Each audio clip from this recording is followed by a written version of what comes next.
Bonjour la belle diaspora, bonjour tout le monde, j'espère que vous portez bien. Aujourd'hui, nous allons élaborer autour d'un sujet très important. J'espère que ce sujet est une solution, une réponse à la question de plusieurs belles dans la diaspora. Parce que quand nous arrivons dans la diaspora, plusieurs d'entre nous avons une certaine frustration au niveau professionnel. Plusieurs femmes se disent qu'elles ne peuvent pas gravir les échelles de la hiérarchie au travail. Plusieurs femmes se disent qu'elles n'ont pas la capacité ou alors qu'elles ont des blocages à postuler vers le haut. Dans cette vidéo, je parle à cette femme et je parle aussi à celle qui est arrivée, peut-être avec un master ou avec une maîtrise, un diplôme élevé et tu te dis, tu ne sais pas comment commencer parce que on ne t'accepte nulle part où tu vas. On ne va pas parler de problème, on va parler de solutions. Qu'est-ce que tu peux faire pour être cette femme qui va devenir dirigeante en entreprise? Oui, ça commence par être superviseur, par être manager. Comment est-ce que tu peux le faire? Malgré le fait que tu as un diplôme et que tu ne sais pas par où commencer parce que tu n'es pas vraiment rapidement, depuis que tu cherches, tu n'es pas recruté à ce niveau. Je vais te conseiller 6 choses à faire que moi j'ai faites pour devenir manager en entreprise dans les années 2014-2015. La toute première chose que moi j'avais faite, c'est que j'avais décidé d'accepter de commencer vers le bas. Il n'y a pas de honte à commencer vers le bas. Et généralement au niveau administratif, c'est le service clientèle. J'avais accepté d'embrasser cela. Parce que quand je l'acceptais, je savais que je n'allais pas m'arrêter là. Et c'est ça mon conseil. Sois cette femme qui se dit, je vais accepter de commencer là, vers le bas, mais j'ai un objectif, mais j'ai une stratégie. J'ai commencé au service clientèle.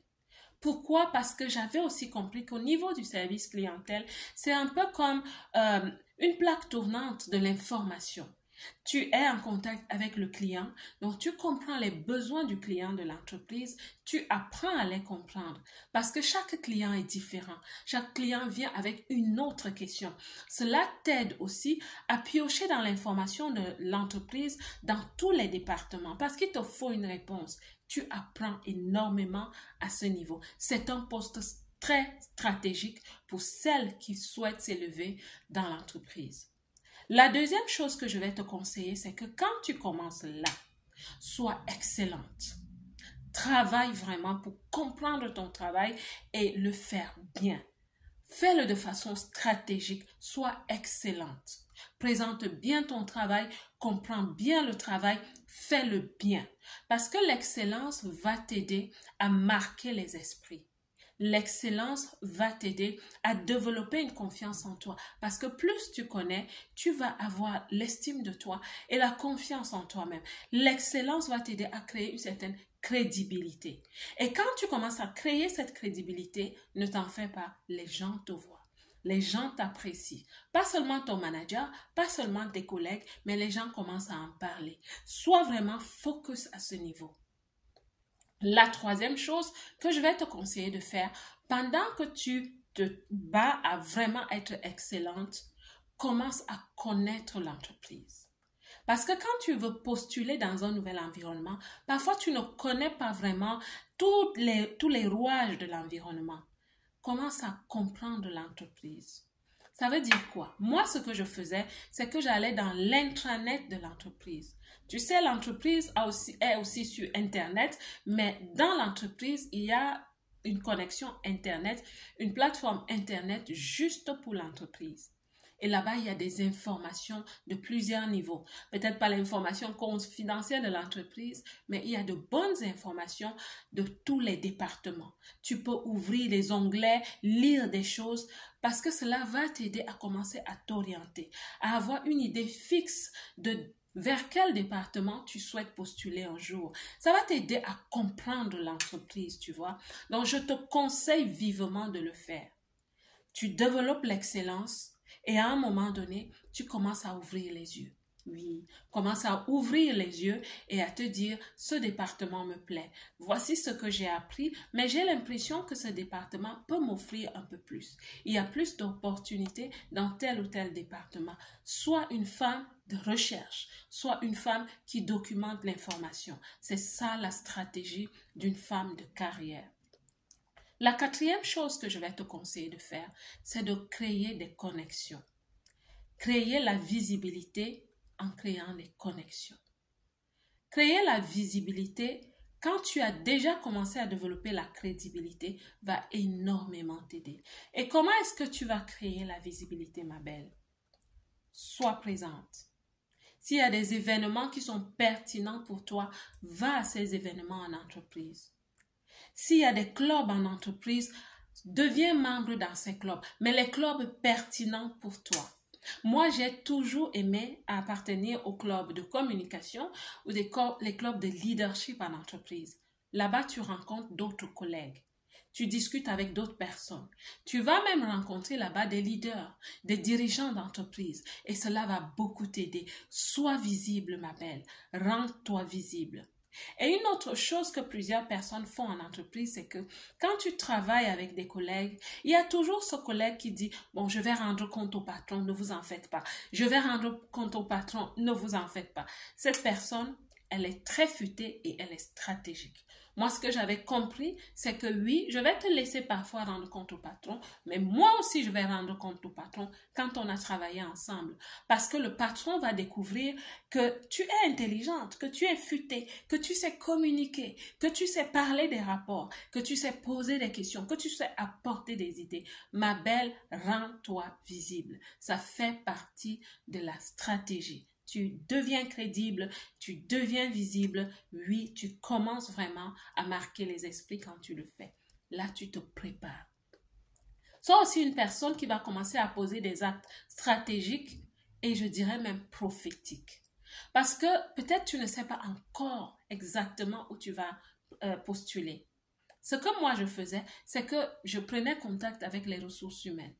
J'avais pris contact avec les ressources humaines, pas pour leur dire oh, je souhaite changer de poste. Pas du tout, on ne fait pas ça. On est sage. Je suis allée et je leur ai dit, je souhaite avoir un test de personnalité parce que je souhaite vraiment bien servir et peut-être dans un plan de carrière en entreprise dans le futur, je souhaite savoir ce que j'ai comme compétences. Et ils sont toujours ouverts pour t'aider. Ma belle, ce que nous avons, nous, dans la diaspora, c'est qu'on a peur. On a peur de tout.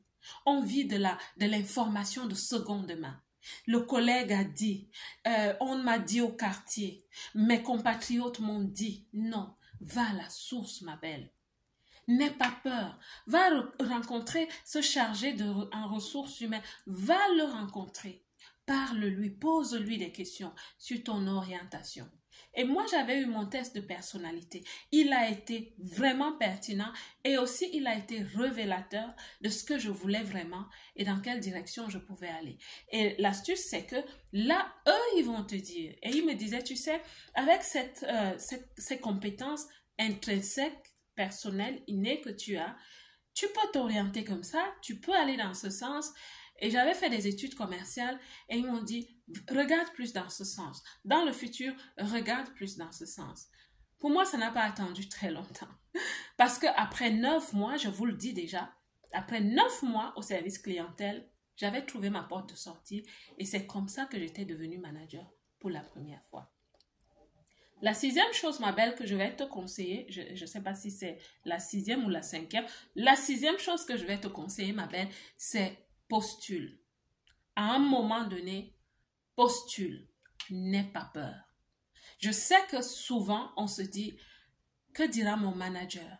Que diront les collègues? Ça ne fait pas longtemps que je suis là. J'ai des collègues qui sont ici depuis 20 ans, 12 ans, 15 ans. Qu'est-ce qu'on va dire de moi? On va moucharder, on va penser que je suis une gold digger, cette femme qui aime l'argent. Non, ma belle. Ton manager va te comprendre. Les gens de carrière vont te comprendre. Tu vas te comprendre. Tu es là pour améliorer ta vie. Tu es là pour croître. Tu es là pour apporter ta grande valeur. Et je te rappelle que tu as un diplôme qui est très élevé par rapport à ce poste. Donc, tu as de la valeur à ajouter. N'aie pas peur. Vas-y, postule. Vas-y, essaye, ose. Vas-y, ma belle, postule. Et c'est ce que j'avais fait. Au travers de mes connexions en entreprise, oui, je ne suis pas en Afrique, je suis en Europe, ça marche aussi. Au travers de mes connexions, j'ai une collègue qui m'a vraiment donné des indications. Je suis allée, j'ai postulé et j'ai été retenue. Pourquoi est-ce que j'ai été retenue? Parce que j'avais fait ce travail de longue haleine dont je viens de te parler. Mois après mois, je travaillais pour mon poste de manager. Oui, je me rendais visible, je me rendais crédible, je développais la confiance en moi, je maîtrisais l'information de l'entreprise. Mon interview, mon entretien d'embauche à ce nouveau poste a été très facile. Maintenant, tu me diras, j'ai essayé, j'ai essayé, j'ai essayé. Je vais te parler d'une dame qui s'appelle Sheryl Sandberg, oui. Je ne sais pas si elle est encore vice-présidente de Facebook, mais cette femme, elle est merveilleuse. Elle a écrit un livre dont le titre est Lean In en anglais, qui signifie penche-toi vers. Et dans ce livre, elle était en train de dire que quand tu es en entreprise, ne reste pas comme ça, molle. Sois active, sois proactive, sois même parfois assertive. Lean in. Vers tes dossiers, penche-toi. Vers les autres, penche-toi.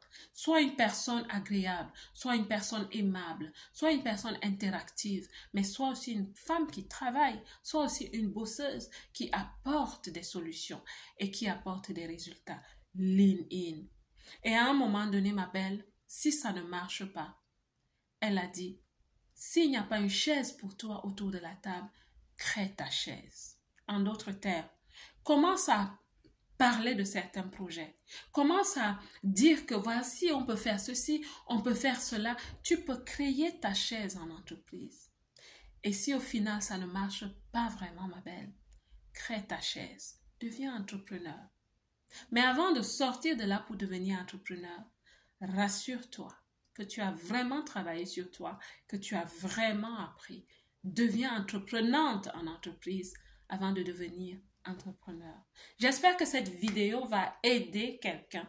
J'espère que cette vidéo va répondre à la question d'une femme dans la diaspora. J'espère que tu vas te lever de ta torpeur, ma belle. Et que comme moi, tu vas te lever pour devenir cette femme dirigeante en entreprise comme je suis devenue en 2015. La belle diaspora, restons ensemble. Que Dieu te bénisse et moi, je vous aime.